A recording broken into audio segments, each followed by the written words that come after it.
Olá pessoal, tudo bem? Professor Marco do Projeto Seco Alagoas, como é que vocês estão? Espero que estejam todos bem, né pessoal? Estamos vivos, graças a Deus. Sejam muito bem-vindos ao curso de gestão para operador, o curso de gestão para auxiliar em produção industrial, me perdoe, tá?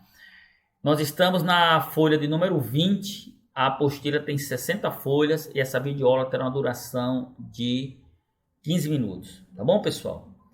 Bom, pessoal, é muito importante, extremamente importante que vocês assistam a videoaula de número 8, pessoal. É um vídeo que fala sobre uma indústria extremamente moderna que é a BMW. Por favor, dê uma assistidinha lá, tá bom?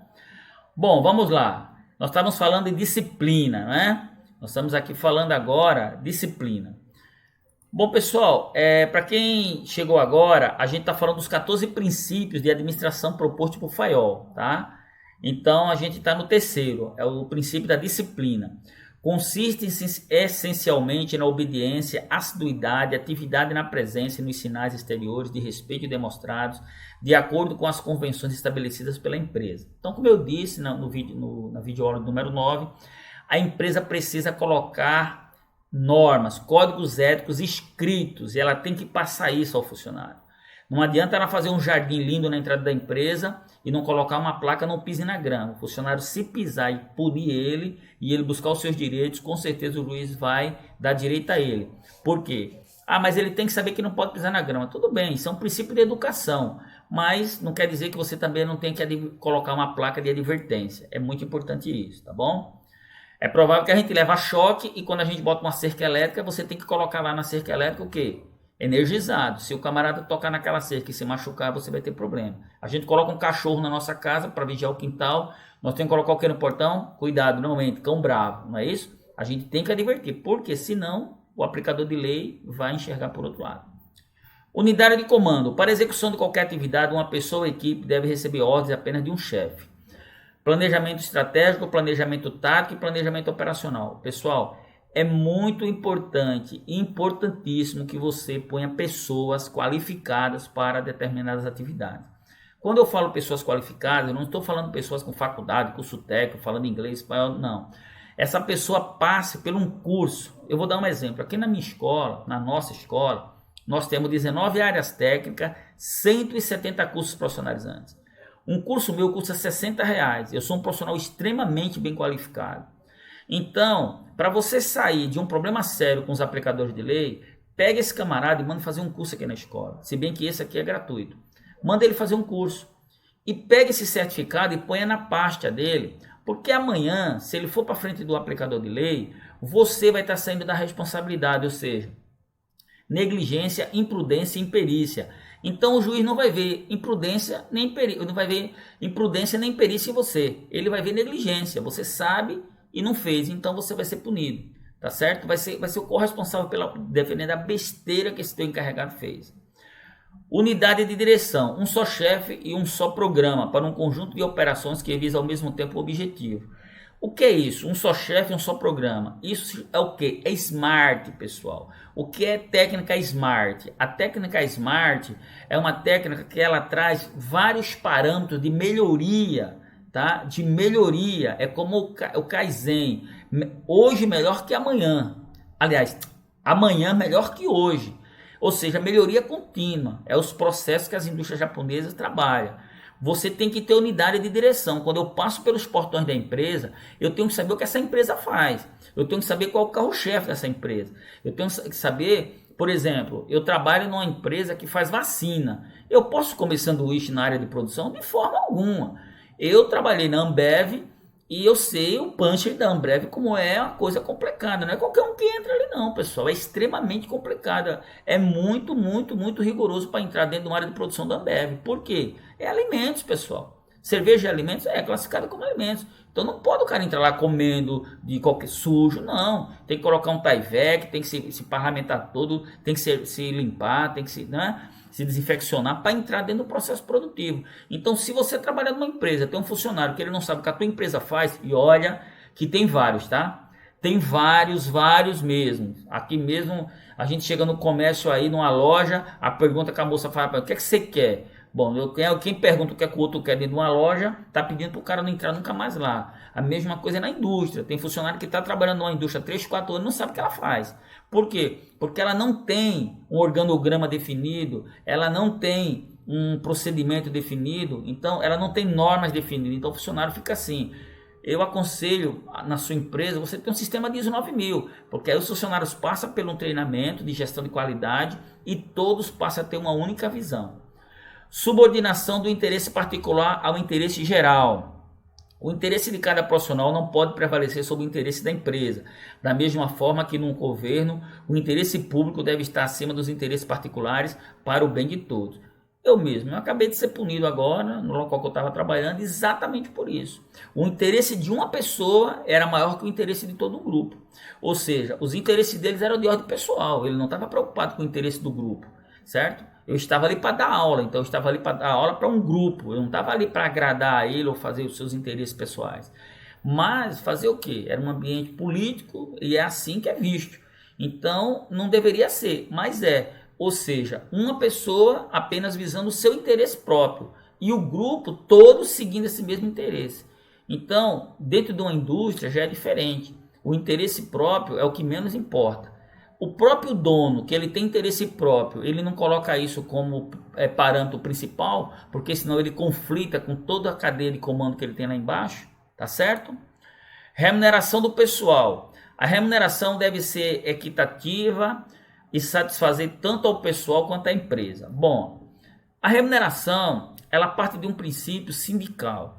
Tem que existir um piso salarial. Sabemos que o menor salário que pode ser pago no Brasil é o salário mínimo, certo? Quem paga abaixo do salário mínimo está confrontando as leis, mas essa questão de remuneração aí eu deixo por conta do sindicato, da negociação patronal, porém as pessoas têm que respeitar o piso salarial de cada atividade, tá certo? O engenheiro tem um piso salarial, o auxiliar de produção tem outro, a costureira tem outro, o médico tem outro, os professores têm outro. Cada um tem um piso salarial, respeitando esse acordo de cavalheiros entre patrão, e empregado e empregador, né? E tendo o sindicato como mediador dessas negociações, tudo vai muito bem. Centralização. O seu grau é variável dependendo de cada situação e empresa.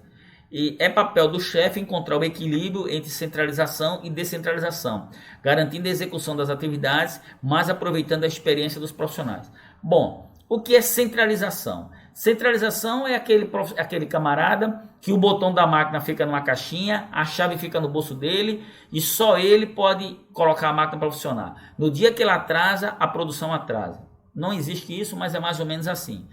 É aquela pessoa que só ele tem a chave da sala. Se ele não vir trabalhar, ninguém entra na sala. Isso, pessoal, não existe mais nos tempos modernos. Essa centralização de poder, aí sim eu digo que o organograma, nesse caso, ele é horizontal, ele não é vertical, tá? Todos, sem exceção, por isso, olha, eu vou falar da Petrobras de novo, tá? Pessoal, se vocês conhecerem o sistema de normas da Petrobras, vocês vão ficar de boca aberta. A Petrobras hoje deve passar da faixa de 20 mil normas. Para tudo na Petrobras tem procedimento escrito, para tudo. E aí de você estiver fazendo uma atividade e a norma não estiver com você. Aí de você, se o fiscal chegar, você está fazendo o quê? Solda. Cadê o procedimento de soldagem? Tá aqui. Porque se você estiver fazendo errado, ele vai te punir, porque a lei está dizendo como tem que ser feito. Ah, professor, o senhor está de sacanagem. Não, pessoal. Toda empresa, eu já passei por 4 empresas que eu trabalhei na implantação da ISO 9000, ISO 9001 e 9002. E trabalhei numa na implantação da OSHA, que é uma norma americana na área de segurança, saúde e meio ambiente. Pessoal, o negócio é sério. Só para você ter uma ideia, nem caneta, só uma caneta pode ficar na gaveta. Até a foto dos filhos tem que tirar de cima da mesa. Por quê? Aquilo ali tira a concentração do trabalho. Então essa questão de centralizar, esquece. Hierarquia é imposta pela unidade de comando e pela necessidade de uma transmissão segura das diretrizes de trabalho. Então, o que é hierarquia? Hierarquia é uma unidade de comando, porém ela tem que estar sob especificidade do que? De um organograma funcional. Nós temos 2 tipos de organograma. Nós temos o organograma de comunicação e nós temos o organograma funcional. Geralmente as empresas têm só o funcional. E também nós temos o mapa. Não confunda o organograma com mapa de risco, tá, pessoal? Pelo amor de Deus. Às vezes, eu vi uma vez uma resposta de um teste. aonde o engenheiro colocou lá um organograma de comunicação, um organograma funcional e um mapa de risco, e mandou que o engenheiro colocasse os nomes. Você acredita que o engenheiro colocou no mapa de risco organograma funcional? Não é organograma funcional. Mapa de risco é um organograma, tá? Que ele faz a distinção dos ambientes e os seus graus de risco. É isso. Organograma funcional fala quem manda no departamento, ok? Então, aquelas caixinhas que tem ali está o Pedro, o João, o Severino, e abaixo deles estão as pessoas que são subordinadas por eles. Essa história do fulano falar, você é o chefe e não passa para ninguém, é complicado isso. A gente não sabe se a pessoa é, aí você se nega a fazer algo que a pessoa está pedindo algo errado, você é punido, tá bom? Eu que diga, tá certo? Ordem, cada pessoa deve ter sua função e cada função deve ser ocupada por uma pessoa. É importante que não haja confusão de papéis.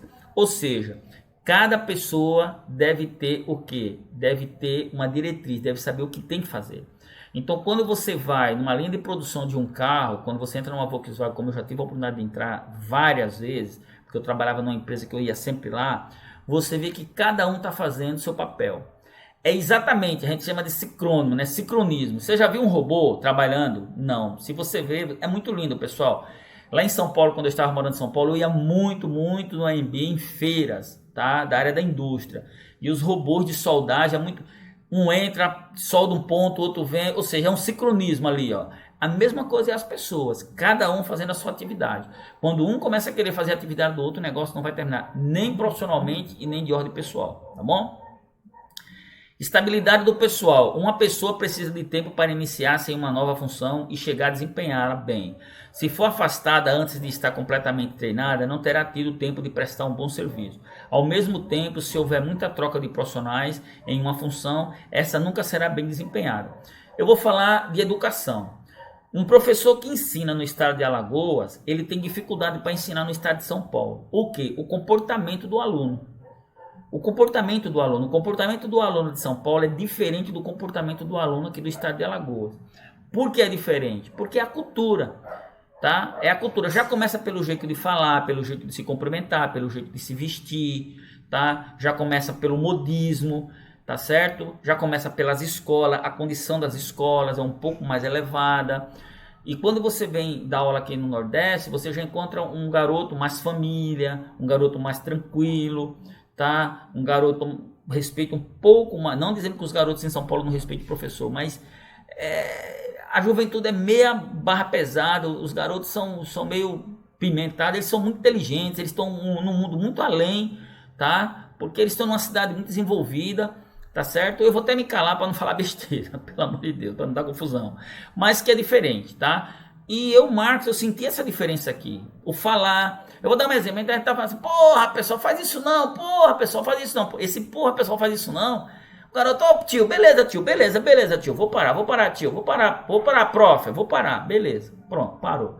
Aqui você fala, porra, olha, o professor chamou um palavrão na sala. Meu Deus. Porque às vezes o professor também é gente, né? O professor é ser humano. Ele não é um robô que você programa, né? Esses dias eu estava numa palestra, pessoal, foi uma coisa interessante. Eu fui numa palestra na USP há uns anos atrás e eu vi uma palestrante, né, americana falando sobre, ela deu um exemplo e eu caí na besteira de dar o mesmo exemplo dentro de uma sala de aula que o mais novo devia estar beirando 35 anos. Eu quase fui lixado, pessoal. O pessoal reclamou que os exemplos tinham que ser menos agressivos e tal. Então veja que a estabilidade do pessoal é complicada. Então eu precisei me adaptando.